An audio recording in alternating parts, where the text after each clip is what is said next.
In the near future, a massive solar flare destroys the ozone layer and causes Earth to become an uninhabitable wasteland. Extreme weather events happen all over the world, and all life gets scorched by the sun's ultraviolet rays if they don't stay in the shadows. 15 years after the flare, engineer Finch is out with his robot partner Dewey to look for supplies. To survive the UV rays, he wears a special suit that protects his whole body and warns him when radiation levels are extra high. While Finch sings a little tune, the duo goes around a store picking up anything they can find, including dog food. There are tons of bodies on the floor, but they just ignore them. Once they're done, Finch marks the building so that in the future he knows he's already emptied it. Afterward, Finch gets on a truck and uses the map he's been marking down to drive through an abandoned town that is now covered in sand. There aren't any people around, so Finch doesn't mind just pushing cars away with the truck. Suddenly, Finch's suit warns him of a giant storm approaching, so he tries to drive away as fast as possible. After bumping against a bunch of cars, he takes and escapes from the city just in time. Soon he reaches his underground laboratory, which used to be the space energy company he worked for.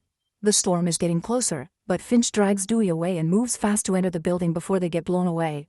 Once they're safe, Finch deeply cleans his suit and Dewey, and then he takes a shower. Suddenly he starts coughing, revealing that he's slowly dying because of all the radiation he's been exposed to.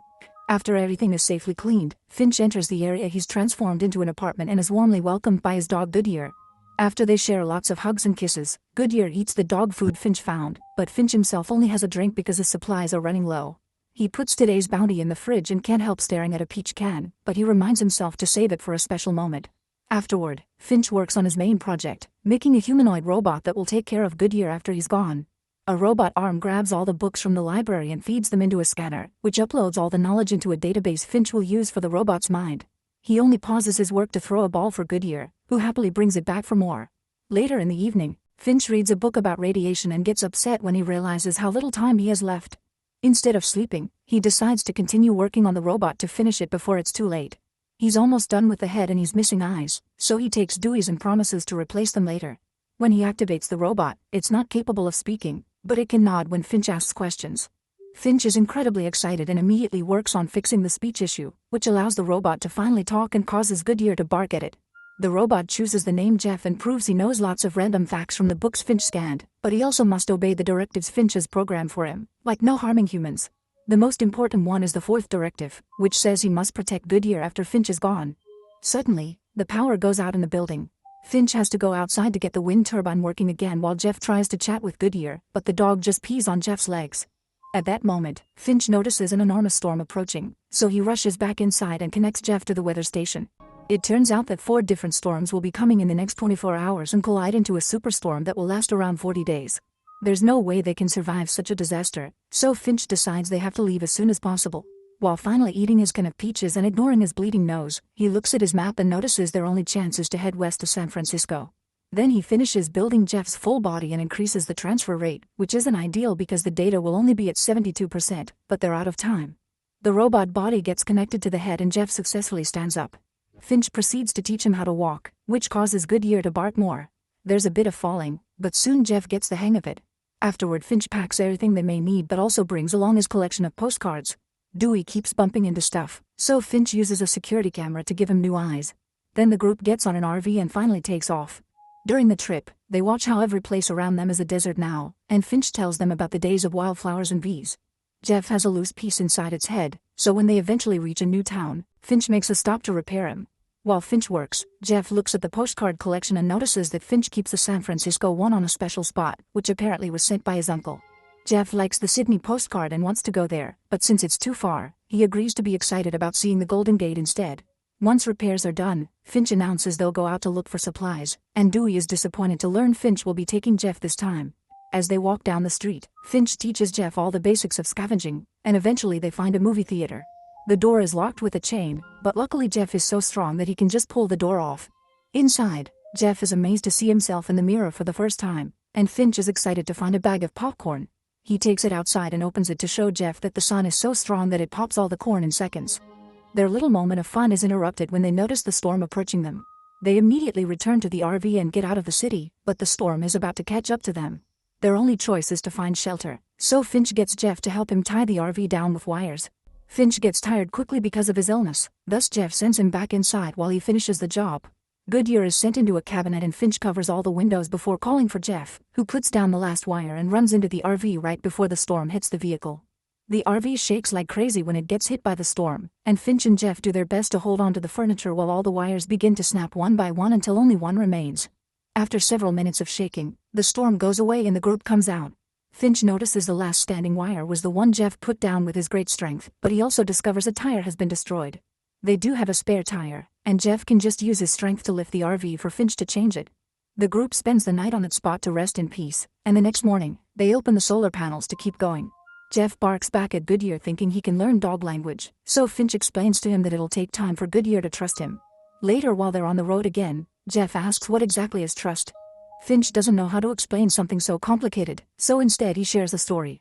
At his first job, he was put in a team of bad workers to finish a project. Finch solved the software problem all by himself, but later he credited the whole team, winning their trust.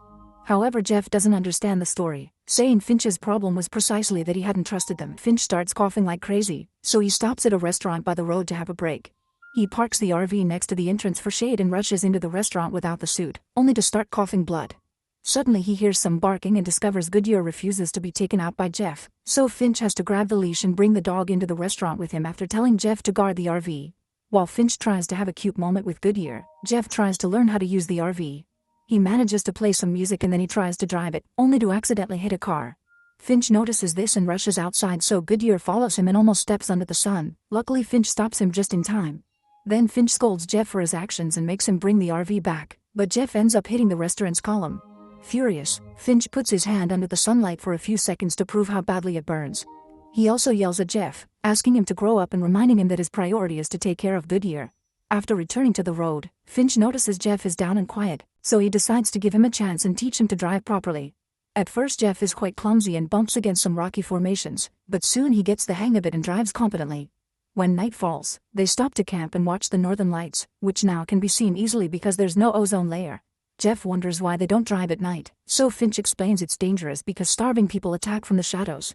The next morning, Jeff hears Goodyear bark and rushes to check on Finch, who is throwing up and shivering a lot. Jeff takes care of him and leaves him to rest while he continues to drive. Eventually they make it to another city, so Jeff asks Goodyear to stay with Finch while he and Dewey go out to scavenge.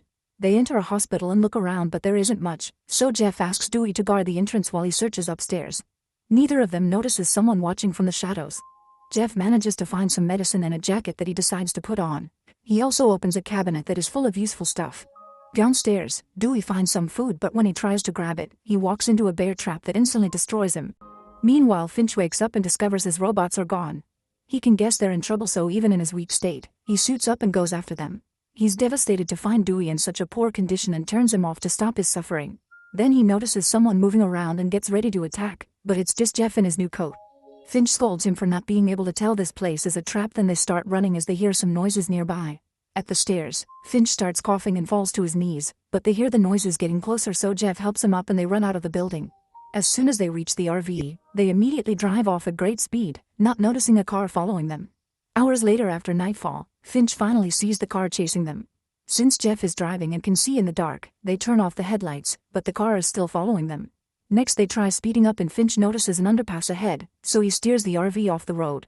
Jeff tries to explain that the height of the RV is higher than the underpass, but Finch is panicking and keeps driving to try to hide the RV under it. Sadly, Jeff is right and the underpass ends up destroying the RV's solar panels, so Jeff has to use his strength to finish pushing the RV until it's completely hidden. The group is tense as they wait for the car to pass by, and Jeff discovers that Finch keeps a gun for self-defense. Thankfully the car goes away and Finch comes out to see the damage, blaming himself for it. Since he can't repair it, he's sure they won't reach San Francisco, and when Jeff tries to comfort him, Finch snaps and yells at him. Jeff doesn't give up and follows Finch into the RV to tell him he believes in him, causing Finch to reply with a story. After the solar flare happened, people were just learning how to survive. Finch had entered a supermarket and only found a bag of noodles, but soon he saw a mother and daughter with a cart full of stuff. The girl had a gun in her hand, and the mother kept reminding her to shoot if she saw anyone. Scared of being shot, Finch stayed hidden. At that moment, a crazy guy with a shotgun showed up and asked for the duo's things, so the mother tried to defend herself. In the middle of the struggle, the man fired multiple times, and by the time Finch came out, both mother and daughter were dead.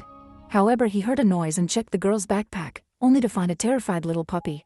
That day Finch adopted Goodyear and promised to protect him at any cost. That's also the day he learned not to trust anyone. The next morning, Finch rests while Jeff continues to drive. Jeff also checks the postcards and discovers the San Francisco one is signed by Dad, not Uncle, and all the others have nothing on the back. Suddenly the computer announces the UV isn't critical here, and the RV hits a butterfly. Confused, Jeff stops the vehicle and awakens Finch to show him what happened. Shocked, Finch puts his hand out, but it doesn't burn.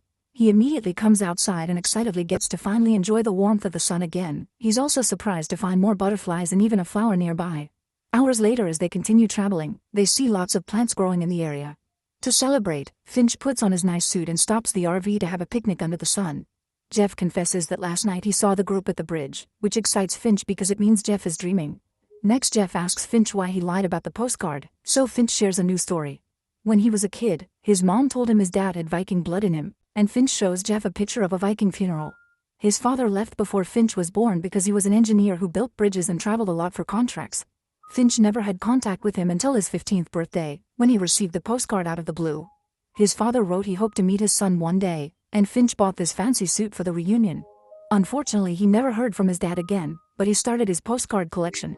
Touched by the story, Jeff excitedly announces they can reach the Golden Gate in 18 hours if they hurry, but Finch reminds him he'll die soon and won't be able to make it. After making Jeff promise he'll take good care of Goodyear, Finch throws a ball to show Jeff how to play with the dog. Jeff throws the ball as well, but Goodyear always brings it back to Finch because he's still wary of Jeff. Suddenly Finch starts coughing up blood, and when Jeff asks if he can help him, Finch says he already did. Then he shakes Jeff's hand and they share a warm hug. Afterward, Finch goes into the RV to rest while Goodyear watches over him. Jeff stays outside to pick up the things, but as the sun sets, he hears Goodyear cry and knows Finch has finally passed away. To honor their dear friend, Jeff and Goodyear give him a Viking funeral by burning him with his UV suit. At first, Jeff feels lost and he doesn't know what to do, but soon he remembers his promise to take care of the dog. He feeds Goodyear, then plays fetch with him, and for the first time, Goodyear brings the ball back to Jeff. Playing together allows them to bond, and Goodyear even hugs Jeff. Afterward, they take off again, determined to finish their journey. When they finally arrive at San Francisco, Jeff puts up a memorial for Finch and then he goes to see the Golden Gate with Goodyear. He's amazed by its beauty, but he's more surprised by all the messages left by people for their loved ones to let them know where to find them. Seeing there are more survivors, Jeff tells Goodyear they should find them, so he hangs up